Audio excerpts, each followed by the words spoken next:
Hello students of class 6. We have learned chapter 3rd process of separation and cleaning. इसके बारे में हमने study कर लिया है. आज जो है इनके क्वेश्चन आंसर है इसका एक्सप्लेनिंग कर रहा हूँ. पहला क्वेश्चन है फिल इन द ब्लैंक्स, जिसका फर्स्ट पार्ट है the substance that is present as a major part in a solution is called dash. कोई भी सब्सटेंस है उसको यदि हम देखते सॉल्यूशन के रूप में है तो आप जैसे देखेंगे कि पानी है और नमक है, तो दोनों को घोलने के लिए आप क्या करते हैं, पानी की मात्रा ज़्यादा लेते हैं और नमक की मात्रा कम लेते हैं. तो जो सॉल्यूट पार्ट है वो तो क्या है नमक, लेकिन जो सॉल्वेंट पार्ट है वो क्या है वाटर. तो किसकी मात्रा ज़्यादा हुई, पानी की. जो सॉल्वेंट है तो फर्स्ट में क्या हो जाएगा सॉल्वेंट. इसी तरह सेकंड क्वेश्चन इसका है substance that is present as a minor part in a solution is called, तो इसमें क्या हो जाएगा solute. फिर इसका थर्ड क्वेश्चन है we get butter from milk by. तो फर्स्ट चैप्टर में हमारा आया हुआ था ये कि जो बटर है इसको मिल्क से कैसे प्राप्त करते हैं. तो जैसे देखा होगा आपने मथनी से इसको मथा जाता है, तो ये कहलाएगा चूर्निंग क्रीम मेथड से. फिर फोर्थ है इसका dash is a process of separation by which the dissolved solid component of a solution is left in the container after water is vaporised. अब जैसे हम किसी भी चीज को अंदर जैसे सॉल्यूशन बनाया हुआ है और उसको मान लीजिए पानी हम वहां से हटाना चाहते हैं, तो उसके लिए क्या करना होगा इवेपोरेशन, या तो हीट करके या फिर आप पंखे के नीचे उसको रख करके पानी को हटा सकते हैं. तो ये कहलाता है वाष्पन विधि. अब देखिए सेकंड क्वेश्चन है हमारा give one word of the following. जो क्वेश्चंस दिए गए हैं उसका एक शब्द में आंसर देना. जैसा फर्स्ट है name the method in which the lighter components of the mixture are drifted. Drifted का मतलब होता है हटाना. Carried away and the heavier components is left behind. ऐसे मेथड का नाम बताइए जिसके द्वारा हम किसी भी यदि दो मटेरियल्स को अलग कर रहे हैं, सेपरेट कर रहे हैं, तो उसमें जो हल्का पदार्थ है वो तो क्या होगा दूर चला जाता है, लेकिन जो भारी पदार्थ है वो वहीं नीचे पास में गिर जाता है. इसको हम कहते हैं विनोइंग. इसका सेकंड है Name the method in which the grains are separated from their stalks. Stalks जो होता है इसका मतलब होता है जो डंठल होता है या मान लीजिए स्टेम होता है. तो जो छोटे छोटे पौधे होते हैं उसमें जैसे धान का है पौधा या गेहूं का पौधा है, इसको हम देखते हैं अनाज के साथ में क्या लगा होता है डंठल. इसको अलग करना अनाज को, तो उसके लिए क्या करते हैं थ्रेसिंग. फिर इसका थर्ड पार्ट है name the process in which water is converted into water vapour. पानी को यदि हम भाप में बदलेंगे तो कौन सा मेथड लगाना है इवेपोरेशन, वाष्पन विधि. फिर चौथा है name the process in which heavier insoluble component settle down.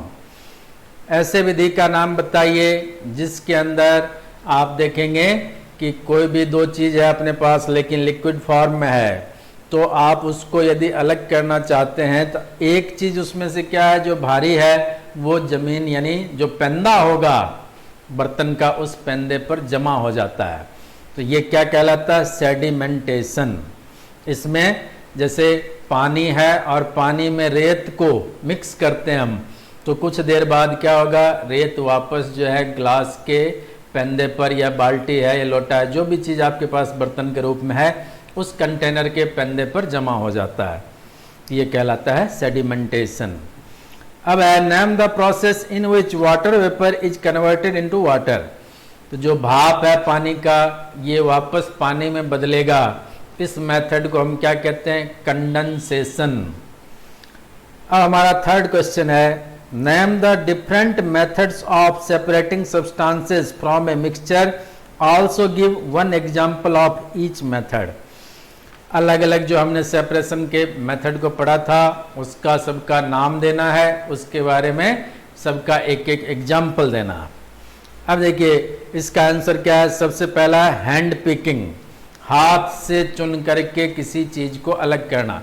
तो जैसे कोई भी अनाज का दाना है, चाहे गेहूं हो, चावल हो, दाल हो, तो उसमें से यदि मान लीजिए कंकर है या छोटे छोटे जो मिट्टी के ढेले होते हैं ये हैं, इनको हाथ से चुन करके अलग रखा जा सकता है। फिर आता है थ्रेसिंग। तो थ्रेसिंग जो है, इसमें अभी हमने क्वेश्चन में पढ़ा था, उसमें क्या था कि जो ग्रेन्स होते हैं, चाहे वो गेहूं का हो या धान का हो, इस सब को यदि हम अलग करना चाहते हैं तो उसके लिए क्या है, थ्रेसिंग करना पड़ता है। थर्ड आता है विनोइंग। जैसे मान लीजिए हमने अनाज को अलग कर लिया, उसमें से कुछ भूसे वगैरह बच जाते हैं, उसको अलग करना है तो क्या करेंगे, विनोइंग मेथड से इसको अलग करते हैं। तो इसमें भी ग्रेन्स है या दूसरे चीज भी बता सकते हैं आप। फिर आता है सीविंग। सीविंग जो होता है चलनी से चालना। इसका जो है, जैसे आप देखते हैं कोई भी ग्रेन्स है या घर में देखा होगा आपने कि अपने आटे होते हैं, आटे को क्या करते हैं, चालते हैं। उसमें क्या होता है, चोकर, उस चोकर को या मान लीजिए और भी कोई उससे बड़ा यदि कचरा है तो उसको निकाल दिया जाता है चलनी से चाल करके। अब आता है सेडिमेंटेशन, डिकेंटेशन एंड फिल्ट्रेशन।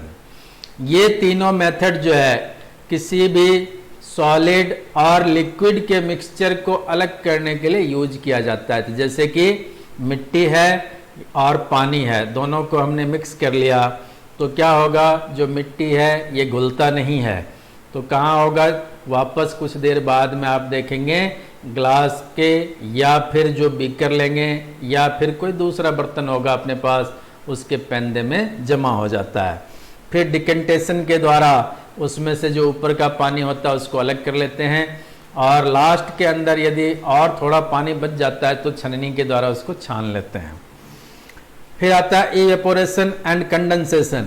तो इवेपोरेशन और कंडेंसेशन जो है ये किसके लिए किया जाएगा, तो लिक्विड का यदि मिक्सचर है तो उसके लिए आपको करना है कि जैसे मान लीजिए नमक है और जो अपने पास पानी है, दोनों को घोल दिया हमने, तो क्या बन गया, एक कंप्लीट सॉल्यूशन बन जाता है। उसमें से वापस कहता है पानी को अलग करना है और नमक को अलग करना है, तो आपको क्या करना होगा, इसके लिए आपको जो है उसको इवेपोरेशन के द्वारा अलग करना होगा।